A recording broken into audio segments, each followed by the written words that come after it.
Yo, what is up guys? Ethan here, back in another video, and today we return with college football predictions, as today we will be predicting week 13. If you haven't already, hit that like and subscribe button, I would really appreciate it. And it's rivalry weeks, folks. This is one of the biggest weeks in all college football. This decides who makes a conference championship. It decides who can make the college football playoff, and it decides bragging rights in tons and tons of rivalries for this upcoming week. So let's hop straight into it. The main game this week is obviously the game, Michigan at Ohio State. As we all know, last year, Michigan finally defeated Ohio State after like a 10-year drought. And Michigan, because of that win, made the college football playoffs. But this time it's in Ohio State.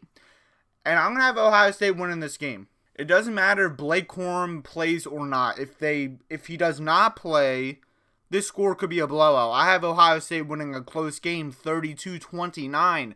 But if Blake Corum does not play in this game, man, it could be a bigger deficit than it already is. Well, it's only 3, but a way bigger deficit.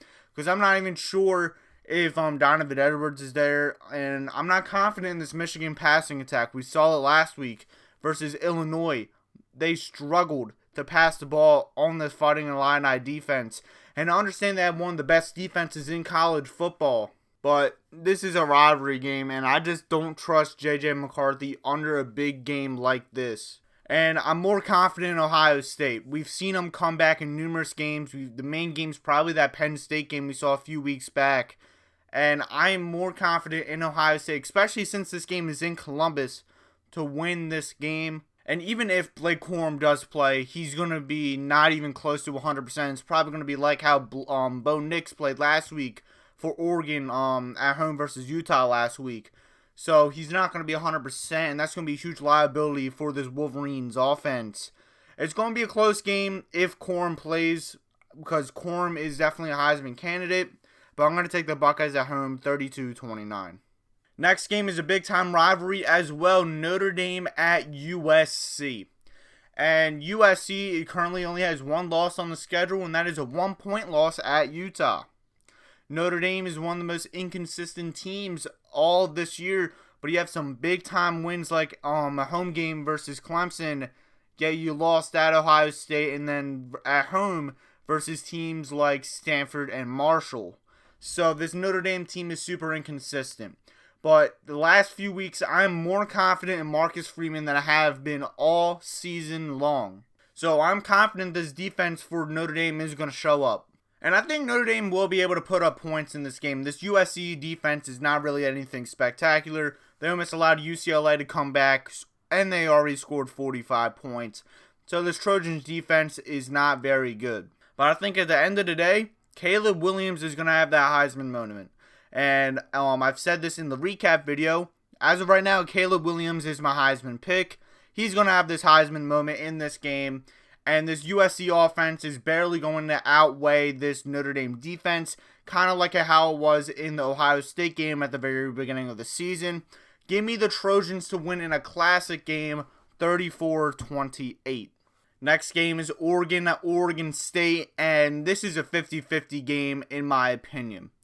And if you've been on this channel during the offseason, I usually take the home team in this game. Call me biased all you want, but I'm going to go against the scheme for once.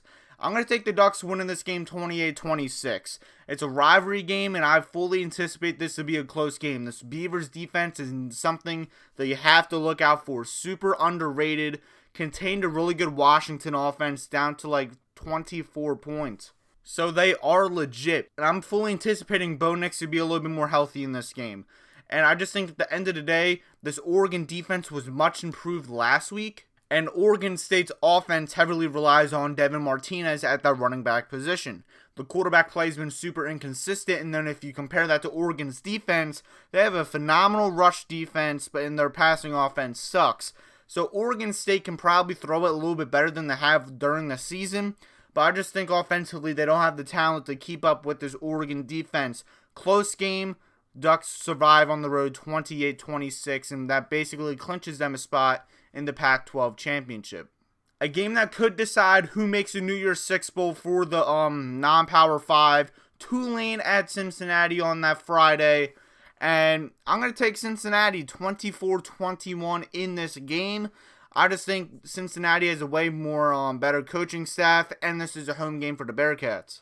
And even though Tulane just came off a monstrous win at home versus SMU, I'm not sure how they're going to keep up to par with this Bearcats defense, as Cincinnati's defense is far better than the Mustangs' defense. And like I said, this game's in Cincinnati.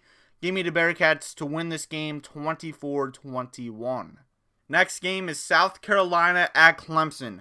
And South Carolina has the most hype they've had all season long after destroying Tennessee last week. And this offense, last week at least, looked insane. But Clemson looks much improved after that Notre Dame loss and is still trying to climb up their way to sneak into the college football playoff. And even though South Carolina's offense looked really good last week, I think this Tigers defense is going to step up in big time ways. And I'm going to fully anticipate South Carolina's offense to somewhat come back to reality and what we've seen for the majority of this season. Sam Rattler's going to have a good game, but not even close to what we saw last week. Clemson will survive at home 24-20. Next game is the Apple Cup, Washington at Washington State. And call me biased all you want. I'm going to have Washington State with a massive upset at home, 37-34. Alright, I made the score purposely 37-34 because I'm petty like that and as an Oregon fan. But I legit think Washington State is going to win this game. This defense their defense is super underrated.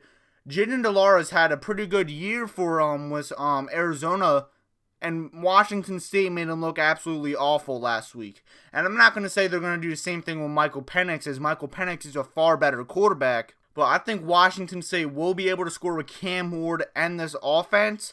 And Washington can very easily win this game. They can very easily even pull away with how high-powered this offense is with Michael Penix, Rome Odunze, Jalen McMillan, etc.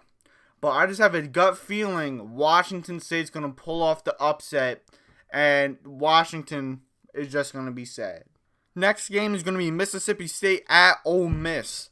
And Ole Miss looked absolutely awful last weekend at Arkansas, getting crushed. You were down 42-6 at one point, and everyone's questioning Lane Kiffin because they really didn't look good versus Alabama. That was still a close game, and then last week was absolutely awful at Arkansas. Where is his mind at currently? Is he going to go to Auburn or is he not? And Mississippi State's just been super up and down this year. But I just think at the end of the day, Lane Kiffin is just going to have to refocus, and he's going to bounce back after back-to-back losses. Give me the Rebels at home in the Egg Bowl, 33-28. And I think Quinshon Judkins is going to have a field day on this Bulldogs defense. Next game is going to be Tennessee at Vanderbilt, and this game is even more intriguing than it was a few weeks ago. Tennessee just came off a loss at South Carolina.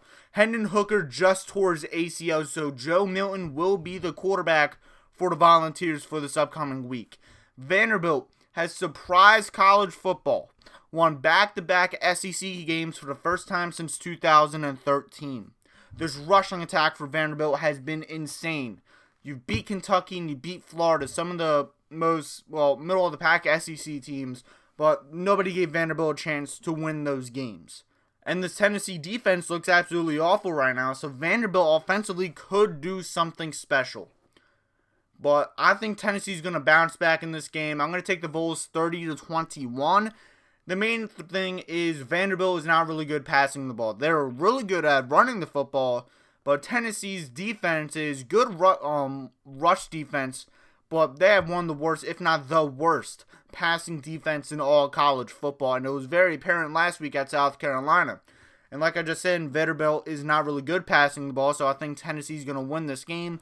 Also, offensively, Tennessee has far more offensive talent than Vanderbilt has defensive talent. So even though Vanderbilt's going to have all their bowl eligibility hopes vanished in this game, this is a great season for Vanderbilt, and they're going to keep this game somewhat close. But like I said, give me Tennessee 30-21. And this week, since I'm recording this game, or this video super early, I decided not to do any bets and give you 4 extra games. So I'm just going to quickly go over these 4 games on the screen right now. First game is Iowa State at TCU. Can TCU stay undefeated? I know Matt Campbell just got eliminated from bowl eligibility as you lost last week home versus Texas Tech. And he's just going to, like, Iowa State has nothing to lose at this point. Matt Campbell is a really good head coach, and I expect them to be in, or just at least be close with TCU for the majority of this game. But what does TCU do best? Find ways to win. I think that's exactly what Sonny Dykes, Matt Duggan, and this Horned Frogs team are going to do. Give me TCU at home 23-14. I'm expecting this to be a low-scoring affair, and TCU will become one of the 3 undefeated teams in the regular season. Next game is Louisville at Kentucky. And I'm not sure Malik Cunningham is going to play this game. He didn't play last week at NC State. But either way, if he does play or he doesn't play, I will take Kentucky in this game. Kentucky's just had a super tough stretch to end the season, and I think they're going to bounce back in the final game. Mark Stoops just got an extra year extension on his contract. Will Levis has tons of NFL scouts questioning him. I think Will Levis is going to have a bounce-back game. I think he's going to have a really good game. Chris Rodriguez is going to be good on the ground as well. So give me Kentucky in a close game here, 24-21. Next game is Coastal Carolina at James Madison. If Coastal Carolina wins this game, they could potentially be in a New Year's Six bowl game. And James Madison looks really good right now. But the main thing is, Coastal Carolina is without their best player in Grayson McCall, as a few weeks ago I forget the exact injury from the top of my head, but he is out for the remainder of the season. So James Madison not only is the home team, they are the more healthy team right now, and I looked at the spread. James Madison's actually favored in this game by quite a bit, but I think Coastal Carolina is going to surprise y'all. Jamie Chadwell is one of the most underrated coaches in all college football. This Chanticleer's defense is also underrated, and even though the offense may not pick up much, I think this Chanticleer's offense is going to do just enough to win this game. I'm expecting a low-scoring game as well, as James Madison all year has had a really good defense. So give me the Chanticleers in a somewhat upset on the road, 21-17. And to end the video, we can't talk about rivalry week without talking about the Iron Bowl, Auburn at Alabama. I'm not going to waste y'all time. I think Alabama is going to win this game 41-24. Cadillac Williams has looked really good with this Auburn squad thus far this year.